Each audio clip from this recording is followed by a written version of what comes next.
मेरी तरफ से देखने वालों को, सुनने वालों को अस्सलाम वालेकुम।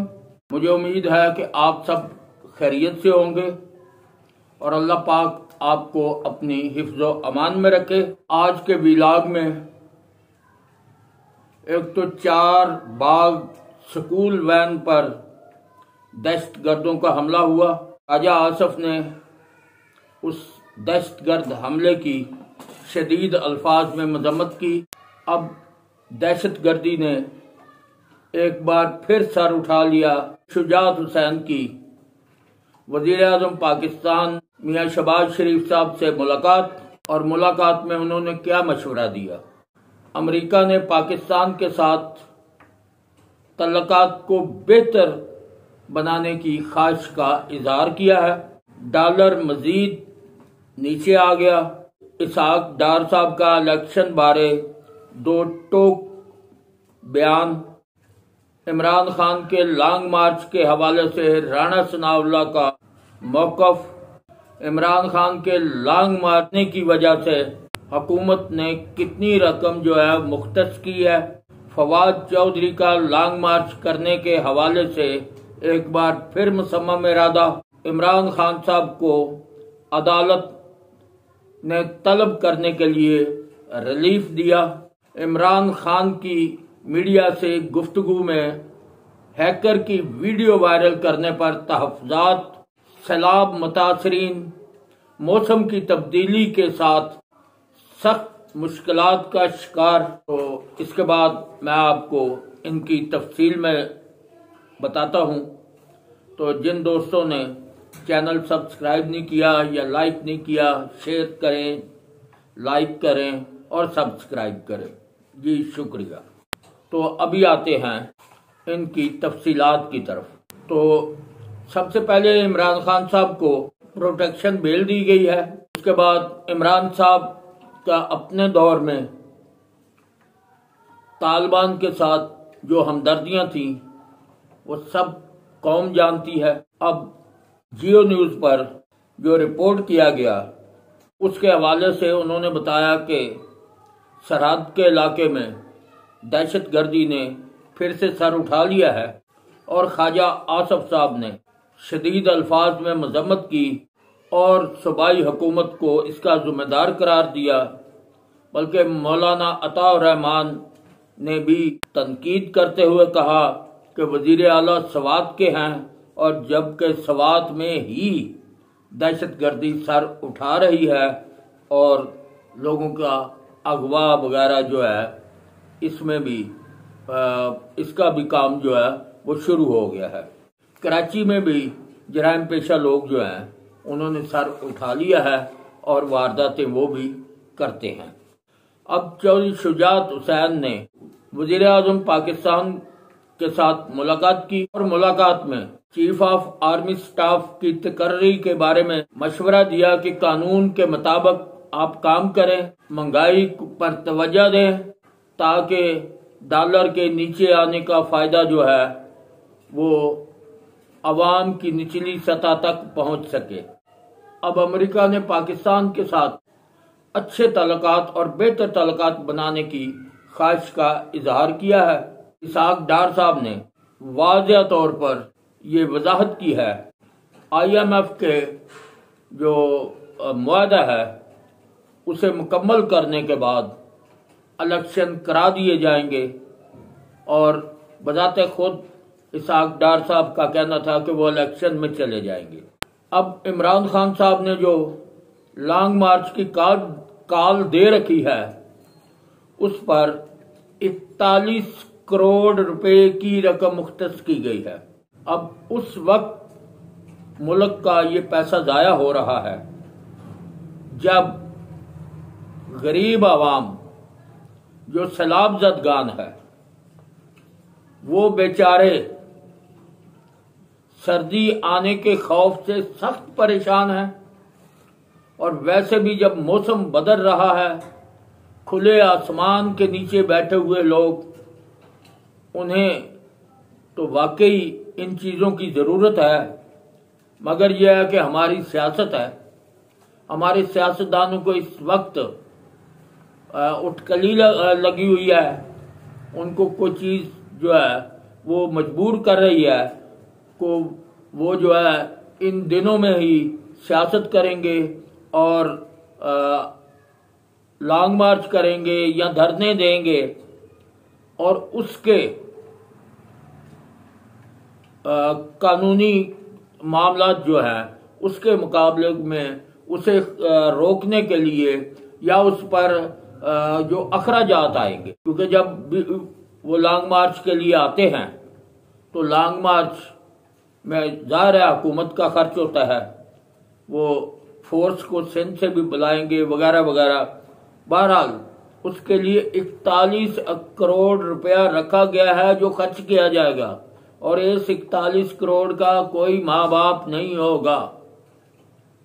अब इसको खर्च क्यों कराया जा रहा है और क्यों किया जा रहा है, इसका अवाम जो है ना वो बेहतर रिजल्ट सोच सकेंगे कि आखिर ऐसे हालात में जब मुल्क महंगाई की दलदल में फंसा हुआ है, अवाम दो वक्त की रोटी से तंग है, महंगाई सिर पर चढ़ के नाच रही है, ठीक है, और ऐसे हालात में मुल्क से 41 करोड़ रुपया सिर्फ हराम किया जाएगा और हराम करवाया जाएगा। तो अब आप अंदाजा खुद लगा लें, इनके लिए करोड़ों रुपए कोई इतनी बड़ी अहमियत नहीं रखते, मगर गरीब आवाम जो है वो तो दो वक्त की रोटी से तंग है। अब इमरान खान साहब जो है वो इंसाफ फोर्स भी बनाने जा रहे हैं। एक फोर्स पहले भी उन्होंने को बनाई थी, वो तो शायद अब जो है कारगर साबित नहीं रही। और अब इमरान खान साहब हर जलसे में एक तो अपने वर्करों से हलफ ले रहे हैं, अब आगे हलफ की बात को कौन दे रहे हैं हलफ या कौन ले रहे हैं या आप देख रहे हैं जलसों में, क्योंकि ज़्यादातर लोग जो जलसे में होते हैं वो फड़ी तड़ी दे होंगे ने कि इधर से पकड़े उधर से पकड़े। जलसा कामयाब कराने के लिए MPAs और MNAs की ड्यूटी लगी होती है कि अपने अपने इलाके से बंदे लेके आओ। उसमें ये ज़रूरी शर्त नहीं है कि बंदा PTI का है, नून लीग का है, पीपल पार्टी का है, किसका है, बस वो अखराजात उनको दो, उन पर अखराजात मतलब उनका खर्च उठाओ और उनको जलसे में ला कर जलसे की रौनक बनाओ। और उस पर इमरान खान साहब जो है अपनी सस्ती वफादारी लेने के लिए जो जलसे में बेचारे आए हुए होते हैं उनसे कहते हैं कि आप हलफ दें, कसम दें कि आप मेरे साथ ही रहोगे और मेरा साथ दोगे। और फवाद चौधरी साहब जो हैं उन्होंने इस बात का अंदिया दिया है कि वो इसी हफ्ते में लॉन्ग मार्च करने जा रहे हैं। अब लॉन्ग मार्च तो खैर कई दफ़ा कॉल दी जा चुकी है लॉन्ग मार्च की, लॉन्ग मार्च होता है या नहीं होता ये तो वक्त बता देगा।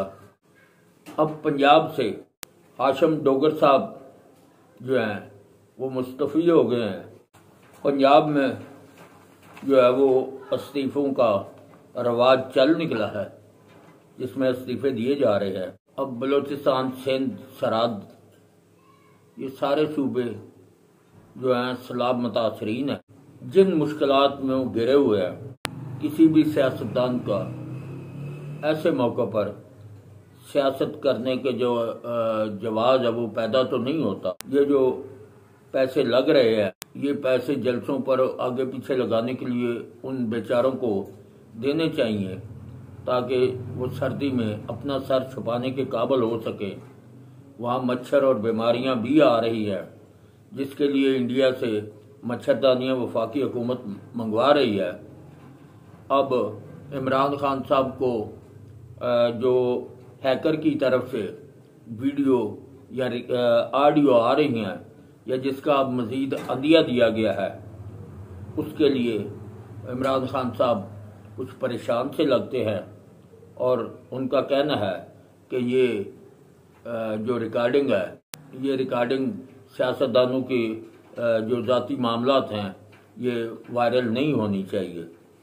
अब ये है कि ये रिकॉर्डिंग तो जो वायरल हो रही है ये तो हैकर कर रहा है, कोई जो भी है आपके सामने आप देख रहे हैं कि हैकर के ज़रिए आ रही है। वैसे तो इसका पता लगना चाहिए कि ये हैकर तक क्यों पहुंची हैं, मगर यह है कि फ़िलहाल ऐसी कोई पेशरफ्त नज़र नहीं आ रही।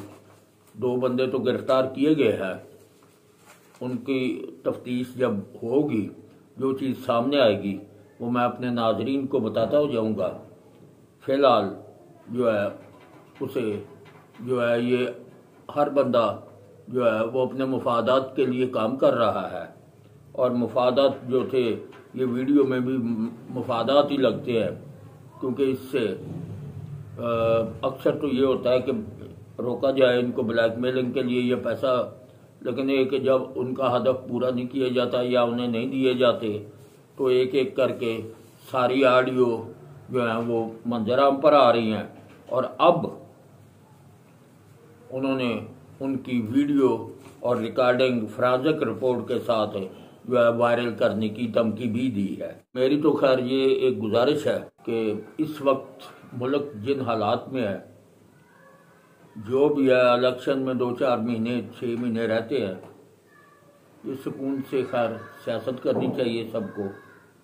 पहली बात तो यह है कि सलाबजदगान के लिए हम जो है वो बस पाकिस्तान में ऐसा ही होता है कि जब कोई हादसा होता है, चंद दिन शोर शराबा होता है, वावेला होता है, उसके बाद वो पसे पुष्ट डाल दिया जाता है।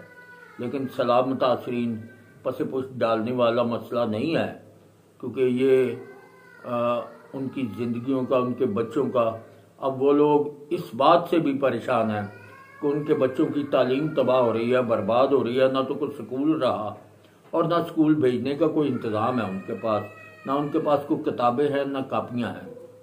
अब बात यह है वो भी आखिर इसी मुल्क के बाशिंदे हैं कि उनकी ये सहूलत जो बच्चों की है, ये साल अगर जो ज़ाया हो जाता है, ये सारी ज़िंदगी साल पूरा नहीं होता।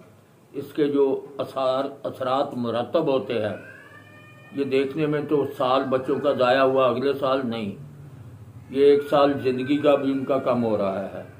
और जो उनकी नौकरियां करने की, फिर पहली बात तो नौकरी पाकिस्तान में गरीब बच्चे को मिलती नहीं है, लेकिन फिर भी जब तक वो उस उम्र को नहीं पहुंचता जो सरकारी नौकरी करने के लिए होती है, तब तक आस तो लगाए बैठा होता है। तो अब ये जितना टाइम ज़ाया होगा, ये उनकी यानी जो उम्र है उस पर भी असर पड़ेगा। ये 1 साल ज़ाया होने से पूरी कौम जो उधर रहती है, उनकी ज़िंदगी का 1 साल जो कम होगा, वो उनकी सनद डिग्रियों पर वो उम्र जो है वो आगे चली जाएगी। तो बहरकैफ ये उन लोगों को इस चीज़ की परेशानी नहीं है जो सोने के चम्मच लेकर सो रहे हैं, या जिनके बच्चे सोने के चम्मच लेते हैं, या जिनके बच्चे बैरून मुल्क पढ़ रहे हैं, उन्हें इन चीज़ों से गर्ज नहीं। लेकिन गरीब का बच्चा जो है वो ज़रूर मुतासर होता है इन हालात से, और हो रहे हैं। उनका तालीमी साल ज़ाया हो रहा है, क्योंकि उनके पास चीज़ को, वो बेचारों के पास खाने के लिए जब कोई चीज़ नहीं है तो वो बच्चों को कहाँ से स्कूल भेजेंगे। तो ये उनके पास किताबों कापियों के लिए पैसे कहाँ से आएंगे अभी फ़िलहाल। पहली बात, किताबें कापियाँ मिलेंगी कहाँ से उनको? कौन है जो मतलब उन तक ऐसा इसको देखे? उनकी तो खुराक पूरी नहीं हो रही, उनकी तो रोज़मर्रा ज़रूरियात पूरी नहीं हो रही, तो किताबें कापियाँ पेंसिलें कौन देगा? स्कूल कौन आबाद कर देगा इतनी जल्दी, जहाँ वो साथीदार जो है वो आकर बच्चों को पढ़ाना शुरू कर दे? तो बहरकैफ ये उन लोगों के लिए लम्हा फिक्रिया है जो लोग ज़ाती मफादात और खुद गर्जी के जंग लड़ रहे हैं, और उसमें जो है उन बच्चों का कोई बंदा सोच नहीं रहा, बल्कि उनको मज़ीद मुश्किलात में धकेलने के लिए जो लोग एक साजिश कर रहे हैं इस मुल्क में, मुझे बताने की ज़रूरत नहीं है। ये कौम बड़ी समझदार है, ये खुद फैसला कर लेंगे कि उन बच्चों का नुकसान किसकी वजह से हो रहा है। उन बच्चों को, यानी जो ये करोड़ों रुपए ज़ाया जाएंगे, ये करोड़ों रुपए उन बच्चों के लिए दिए जा सकते थे, उनके लिए मुख्तस किए जाते कि वो अपनी किताबें कापियाँ, या उनके स्कूलों का कोई इंतज़ाम लेकिन स्कूल तो बाद की बात है। सबसे पहले उनकी सेहत का मसला है, उनकी जिंदगियों का मसला है, उनकी खुराक का मसला है, उसके बाद जाके स्कूल की बारी आएगी। तो जब सेहत के मामले में बीमारियां वहां पहुंची हों, खुराक ना मिल रही हो, मतलब सोने के लिए जगह ना हो, ऊपर लेने के लिए मच्छरदानी क्या बिस्तर ना हो क्योंकि सर्दियां आ गई हैं, तो वो क्या बच्चों को स्कूल भेजने का सोचेंगे या अपना तन ढांपने के लिए कोई चीज तलाश करेंगे। तो बहरहाल अल्लाह पाक को गायबी मदद करे उनकी, और दुआ करे कि अल्लाह ताला उन पर रहमत करे। जो बच गए हैं उन पर अब अल्लाह अपनी रहमत करे, क्योंकि जो दुनिया से चले गए वो तो गम छोड़ गए अपने, मतलब ऐसे चले गए। अब बहुत से घर ऐसे भी होंगे वहाँ जिनके कफील जो थे वो चले गए, सैलाब में बह गए हैं। वो अब बेवा औरतें भी होंगी वहाँ पर, वो यतीम बच्चे भी हो गए होंगे जिनका कोई साई वारस नहीं है, उनका कोई अगला मुस्तकबिल अभी तक नहीं है। तो ऐसी चीज़ों के लिए कौमें जो हैं, कौमें सोचती हैं मगर हम कौम है ही नहीं, हम एक हजूम है, हम एक जत्था है। यहाँ कोई बात कौम वाली है कौन सी? यहाँ हर बंदा अपने अपने कामों में मसरूफ है और हर बंदा अपने अपने मामलात में मसरूफ है। यहाँ पर सियासत हो रही है, ये सियासत चमकाई जा रही है। किसी को उनकी फिक्र है? कभी कोई बयान किसी सियासतदान ने, ये जो शोर शराबा कर रहे हैं, इन्होंने कभी को सोचा? किसी ने कहा कि उनका ही सोचो? नहीं, अपना सारा हर बंदा सोच रहा है कि मुझे कुर्सी दे दो, मुझे हुकूमत दे दो। उसके लिए साजिशें, उसके लिए हालात खराब करने, उसके लिए हुकूमत को टफ टाइम देने के लिए, ये सब कुछ हम कर रहे हैं। तो ये जाके नमाइश करनी और चंद चेक दे देने और मतलब चंद बंदों को बुला के उनको पैसे दे देने, क्या इससे सारा इलाका कवर हो जाता है? भाई इन लोगों को तो ये नहीं पता कि कहाँ कहाँ सैलाब ज़दगान जो मुतासरीन बैठे हैं, उन तक शायद कुछ लोग ऐसे भी होंगे जिन तक अभी तक ना कोई हुकूमती अरकान पहुंचा होगा और ना ही कोई हिज़्ब इख्तिलाफ वाला पहुंचा होगा, और हो सकता है कोई NGO भी ना पहुंची हो, क्योंकि बलूचिस्तान का बहुत दूर दराज का इलाका है। अब सूबा सरहद में अब वहाँ क्या लोग पहुंचेंगे? वहाँ में अब वारदातों का मसला शुरू हो गया है, वहाँ अगवा तवांग के साथ अगवा का मामला शुरू हो गया है। और जरा से पता लगा कुछ असेंबली मेंबर जो है वो इस्लामाबाद में उन्होंने डेरे लगा लिए। ये हमारी हुकूमतें हैं, ये है हमारा इंसाफ का और तहफ़्फ़ुज़ देने का तरीक़ाकार। तो खुदारा इस कौम का सोचे। ये कौम की बद्दुआएं हर चीज तबाह करके ले जाती है। मजलूम की बद्दुआ से बचा जाए, क्योंकि मजलूम की बद्दुआ जो है ये इंसान को नेस्तो नाबूद कर देती है। और किसी का उस पर शायद चंद अफराद के अलावा, चंद जिम्मेदारों के अलावा बद्दुआ पर किसी का यकीन नहीं है। तो कोई बात नहीं, ऐसे होता रहा है, पूरी कौमें भी तबाह होती रही हैं। ये हमारे सामने की बात है। आधा मुल्क हमारा जो है वो मुतासर हुआ है, तो ये किसने किया है? अब कुदरती आफत है। कुदरती आफत जो होती है उसे कोई रोक नहीं सकता, उसका कोई बंदोबस्त नहीं कर सकता। इंतजाम तो तब करे जब कोई मतलब अल्लाह ताला ने किसी को बचाना हो या अल्लाह ताला ने अजाब ना भेजा हो। जब कुदरती आफत आती है तो वो क्या इसलिए आती है कि आप रोक लें उसको? नहीं। माजी हमारा दीन, हमारा कुरान पाक बताता है कि जब इस किस्म की कोई आफत आ जाती है तो फिर उसको रोका नहीं जाता, वो आकर रहती है। और ये हमारे अमालों का मामला है। हमारे अमाल जो हैं, हमारी नीयतें जो हैं, वो हमारे आड़े आती हैं। तो लिहाजा वो कहते हैं ना, करो मेहरबानी अहले ज़मीन पर, खुदा मेहरबान होगा अर्शे बरी पर। तो बात यह है, यहाँ मेहरबानी करेंगे तो अल्लाह ताला हम पर मेहरबानी करेगा और रहमत करेगा। और अगर यहाँ पर हम खुद गर्जी, लूट मार, करप्शन और माल बनाओ, चाहे जहाँ से भी बन जाए, अगर ये मामलात करेंगे तो फिर अल्लाह ताला भी हमारे साथ उसी तरह ही करेगा। तो बहरहाल इसके साथ मैं इजाज़त चाहता हूँ। जिन दोस्तों ने चैनल सब्सक्राइब नहीं किया या लाइक नहीं किया, वो बराए मेहरबानी इसको सब्सक्राइब करें, लाइक करें, शेयर करें। शुक्रिया। खुदा हाफ़िज़। पाकिस्तान जिंदाबाद।